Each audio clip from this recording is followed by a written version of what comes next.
Hello friends, welcome to Studykar. मैं हूं आपका दोस्त प्रभाकर।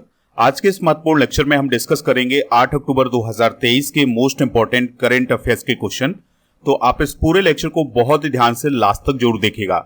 आज का पहला और इंपॉर्टेंट क्वेश्चन है, राजस्थान में कितने नए जिलों की घोषणा की गई है।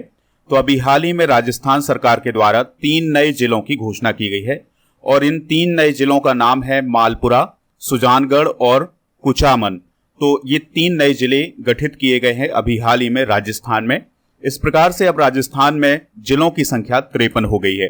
कुछ समय पहले राजस्थान में 19 जिले और 3 नए संभाग बनाए गए थे। यहाँ पर बात आई है राजस्थान की, तो राजस्थान से रिलेटेड कुछ इंपॉर्टेंट करंट अफेयर्स डिस्कस करते हैं। राजस्थान की प्रियन सेन ने अभी कुछ समय पहले मिस अर्थ इंडिया 2023 का खिताब जीता था। NTCA की मंजूरी के बाद धौलपुर करौल रिजर्व राजस्थान का 5वां टाइगर रिजर्व बन जाएगा। चीफ मिनिस्टर अशोक गहलोत ने कुछ समय पहले इंदिरा गांधी स्मार्टफोन योजना की शुरुआत की थी। राजस्थान सरकार ने पिछड़े वर्गों के लिए गुरु गोरखनाथ बोर्ड का अभी हाल ही में गठन किया था। नूर शेखावत राजस्थान में ट्रांसजेंडर के रूप में जन्म प्रमाण पत्र प्राप्त करने वाली पहली ट्रांसजेंडर बनी है। बात आई है राजस्थान की, तो राजस्थान की कैपिटल है जयपुर। राज्यपाल हैं कलराज मिश्र, मुख्यमंत्री हैं अशोक गहलोत। विधानसभा की यहां पर 200 सीटें हैं, राज्यसभा की 10 सीटें हैं और लोकसभा की 25 सीटें हैं। राजस्थान की सीमा पंजाब, हरियाणा, उत्तर प्रदेश, मध्य प्रदेश और गुजरात से लगती है और इसकी सीमा पाकिस्तान से भी लगती है। आप इस पूरे लेक्चर को बहुत ही ध्यान से लास्ट तक देखिएगा। लास्ट में आपसे एक क्वेश्चन पूछा जाएगा जिसका आंसर कमेंट बॉक्स में देना है। अगर आप चैनल पर पहली बार आए हैं तो सब्सक्राइब कर लें, बेल आइकन भी दबा लें जिससे आपको समय पर सबसे पहले नोटिफिकेशन मिल सकेगा। पीडीएफ के लिए आप हमारे टेलीग्राम चैनल से जुड़ जाइएगा। आपको टेलीग्राम पर जाना है, स्टडीकर ऑफिशियल सर्च करना है तो हमारा चैनल मिल जाएगा और आप इस चैनल को ज्वाइन करेंगे तो आपको पीडीएफ भी मिल जाएगा। दोस्तों, अगर आपको लेक्चर पसंद आता है तो आप इसे लाइक करें, शेयर करें सभी दोस्तों को सभी सोशल मीडिया प्लेटफॉर्म पर। नेक्स्ट क्वेश्चन है, किस राज्य सरकार ने सरकारी नौकरियों में महिलाओं के लिए 35% आरक्षण की घोषणा की है। आंसर हो जाएगा मध्य प्रदेश। तो मध्य प्रदेश के चीफ मिनिस्टर शिवराज सिंह चौहान के द्वारा यह घोषणा की गई है और दोस्तों इसमें यह कहा गया है कि वन विभाग को छोड़कर सभी भर्तियों में महिलाओं के लिए 35% आरक्षण दिया जाएगा। इसके लिए नोटिफिकेशन भी जारी कर दिया गया है। दोस्तों, पंचायत और शहरी निकायों के चुनाव में महिलाओं को 50% आरक्षण देने वाला पहला राज्य कौन है? मध्य प्रदेश। इसके अलावा राज्य में पुलिस में महिलाओं की भर्ती के लिए 30% आरक्षण था और महिलाओं के नाम संपत्ति के पंजीकरण पर मध्य प्रदेश में छूट भी दी जाती है। अब यहां पर बात आई है महिलाओं के आरक्षण की, तो कुछ समय पहले एक विधेयक बहुत ही चर्चा में था, वो भी महिलाओं को आरक्षण देता है। तो दोस्तों, उस विधेयक का नाम था नारी शक्ति बंधन विधेयक और ये जो विधेयक था ये 128वां संविधान संशोधन विधेयक था। इसे लोकसभा में 19 सितंबर 2023 को प्रस्तुत किया गया था और इसे केंद्रीय कानून मंत्री अर्जुन राम मेघवाल के द्वारा प्रस्तुत किया गया था। दोस्तों, लोकसभा में इसे 20 सितंबर 2023 को पारित किया गया था और इसके पक्ष में 454 वोट पड़े थे। राज्यसभा में इसे 21 सितंबर 2023 को पारित किया गया था और इसके पक्ष में 214 वोट पड़े थे। इस विधेयक पर राष्ट्रपति जी के हस्ताक्षर हुए हैं 29 सितंबर 2023 को। दोस्तों, जब ये अधिनियम लागू हो जाएगा तो लागू होने के बाद यह 106वां संविधान संशोधन अधिनियम बन जाएगा। दोस्तों, इस अधिनियम के लागू होने के बाद संविधान में कुछ अनुच्छेद जोड़े जाएंगे। वो कौन कौन से अनुच्छेद होंगे? तो 330A, 332A और 339A, तो ये अनुच्छेद भी जोड़े जाएंगे। इस अधिनियम में कौन सा प्रमुख प्रावधान किया गया है? तो इसमें लोकसभा और राज्य की विधानसभा में 33% सीटों में महिलाओं के लिए आरक्षण दिया जाएगा। इसकी वैधता होगी 15 साल तक और यह नई जनगणना और परिसीमन प्रक्रिया पूर्ण होने के बाद लागू किया जाएगा। तो ये है दोस्तों वोमेन्स रिजर्वेशन बिल। बात आई थी मध्य प्रदेश की, तो मध्य प्रदेश का गठन 1 नवंबर 1956 को हुआ था। भोपाल कैपिटल है, जिलों की संख्या 55 है। राज्यपाल हैं मंगूबाई छगनभाई पटेल, मुख्यमंत्री हैं शिवराज सिंह चौहान। 230 विधानसभा की सीटें हैं, राज्यसभा की 11 सीटें हैं और लोकसभा की 29 सीटें हैं। मध्य प्रदेश की सीमा 5 राज्यों से लगती है, राजस्थान, उत्तर प्रदेश, छत्तीसगढ़ और महाराष्ट्र और इसके अलावा गुजरात।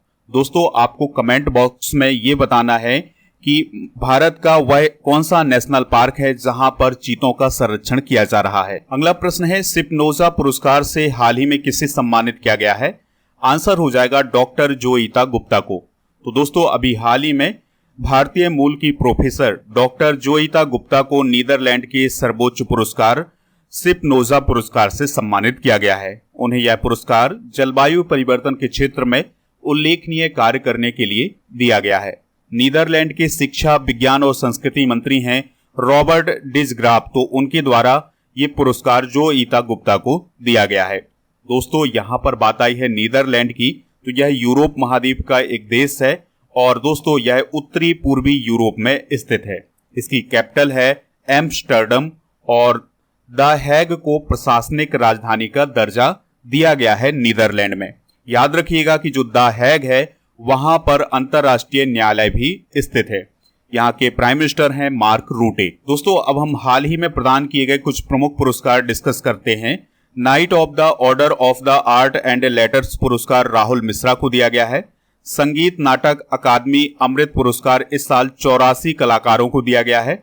Doctor A.M. गोखले पुरस्कार संजय कुमार मिश्रा को दिया गया है। ग्रीन रेलवे स्टेशन सर्टिफिकेट इस साल विजयवाड़ा रेलवे स्टेशन को दिया गया है। शांति स्वरूप भटनागर इस साल 12 वैज्ञानिकों को प्रदान किया गया है। Doctor B.G. Patel memorial award 2023 Satyajit Majumdar को दिया गया है। मिस अर्थ इंडिया 2023 का खिताब प्रियन सेन को दिया गया है। इसके अलावा Grand Cross of the Order of Honour सम्मान दिया गया है पीएम मोदी को और ये सम्मान ग्रीस का सम्मान है। नेक्स्ट क्वेश्चन है, सामिया सुलूहु हसन किस देश की राष्ट्रपति हैं जो भारत की यात्रा पर आई हैं? आंसर हो जाएगा तंजानिया। तो दोस्तों तंजानिया की राष्ट्रपति सामिया सुलूहु हसन इस महीने 8 से 10 अक्टूबर तक भारत की यात्रा पर रहेंगी और इस यात्रा के दौरान वो भारत की राष्ट्रपति द्रौपदी मुर्मू जी से मुलाकात करेंगी। इसके अलावा प्रधानमंत्री नरेंद्र मोदी जी से भी उनकी द्विपक्षीय वार्ता होगी। दोस्तों नई दिल्ली में वह एक व्यापार और निवेश बैठक में भी भाग लेंगी। बात आई है यहाँ पर तंजानिया की, तो तंजानिया अफ्रीका कॉन्टिनेंट में है। राजधानी इसकी डोडोमा है।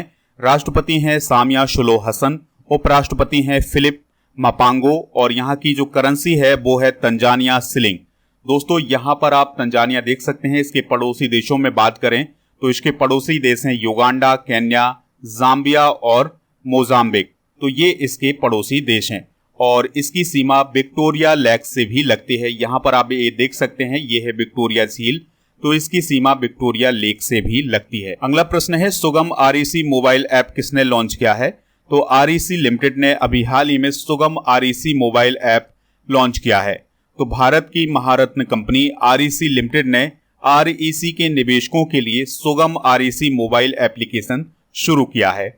यहाँ पर बात आई है REC लिमिटेड की, तो इसका फुल फॉर्म होता है रूरल इलेक्ट्रिफिकेशन कॉरपोरेशन लिमिटेड। तो दोस्तों इसके द्वारा अभी हाल ही में सुगम REC एप्लीकेशन को लॉन्च किया गया है और इस एप्लीकेशन में जो भी REC के निवेशक होंगे उनका पूरा विवरण दिया जाएगा। हाल ही में लॉन्च किए गए कुछ प्रमुख ऐप और पोर्टल डिस्कस करते हैं। तो साथी पोर्टल कृषि मंत्रालय के द्वारा, संगम युवा पोर्टल शिक्षा और कौशल विकास मंत्रालय के द्वारा, आब प्रहरी ऐप IIT दिल्ली के द्वारा और जलदूत ऐप ग्रामीण विकास मंत्रालय के द्वारा लॉन्च किया गया है। नेक्स्ट क्वेश्चन है, एशियन गेम्स 2023 में भारत ने पुरुष क्रिकेट में कौन सा मेडल जीता है? आंसर हो जाएगा गोल्ड मेडल। तो दोस्तों एशियन गेम्स का आयोजन चाइना में किया गया है और उसमें भारत की जो पुरुष क्रिकेट टीम थी उसने गोल्ड मेडल जीता है।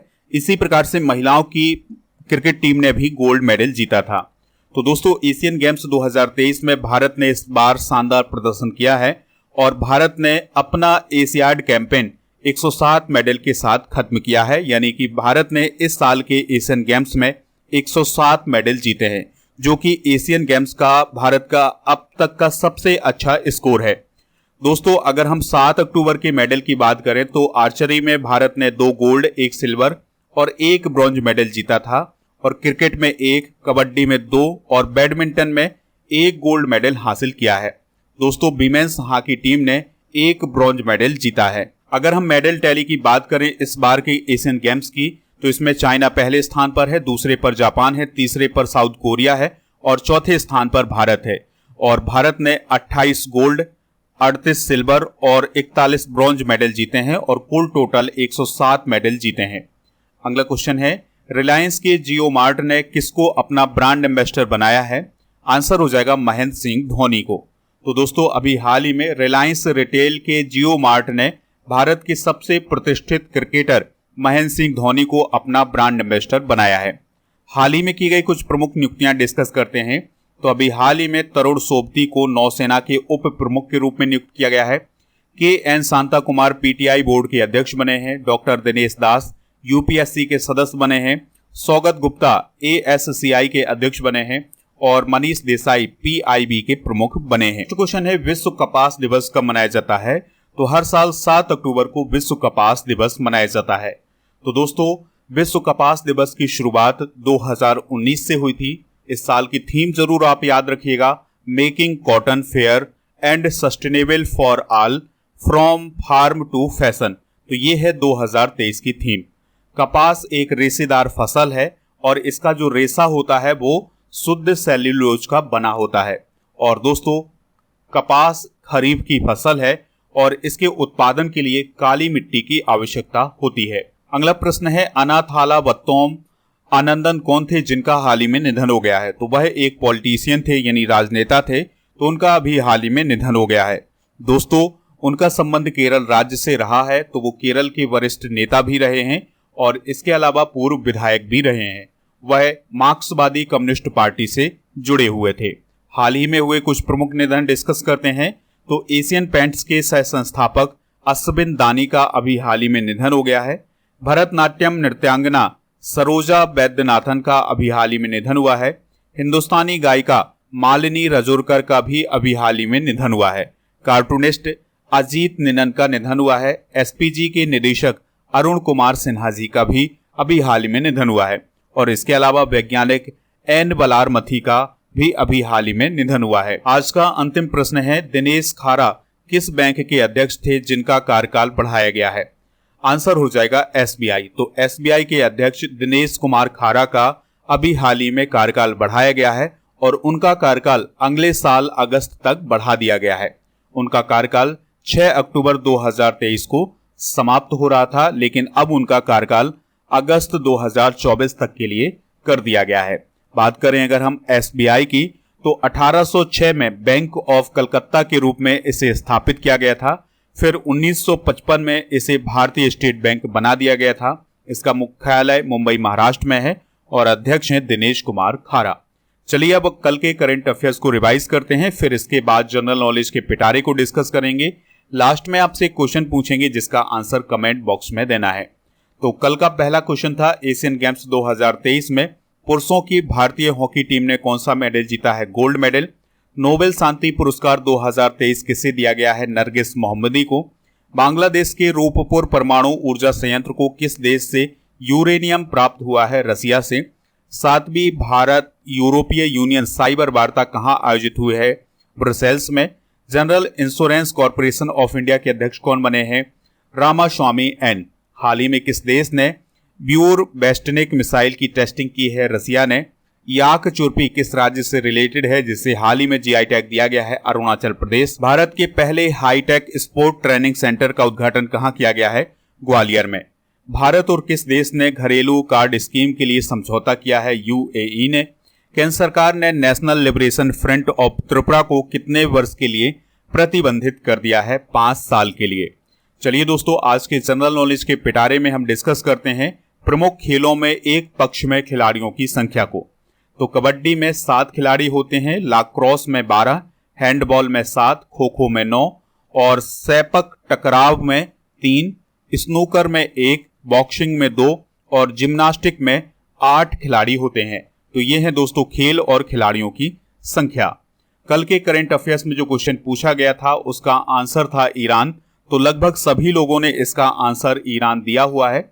इसी प्रकार से आपसे जो क्वेश्चन पूछा जाए उसका आंसर आप कमेंट बॉक्स में जरूर बताइएगा। तो आज का क्वेश्चन है, इंदिरा गांधी स्मार्टफोन योजना किस राज्य से संबंधित है? जो भी इसका राइट आंसर हो कमेंट बॉक्स में जरूर बताएं। हमें इंतजार रहेगा आपके आंसर का। मिलते हैं नेक्स्ट लेक्चर में। जय हिंद, वंदे मातरम।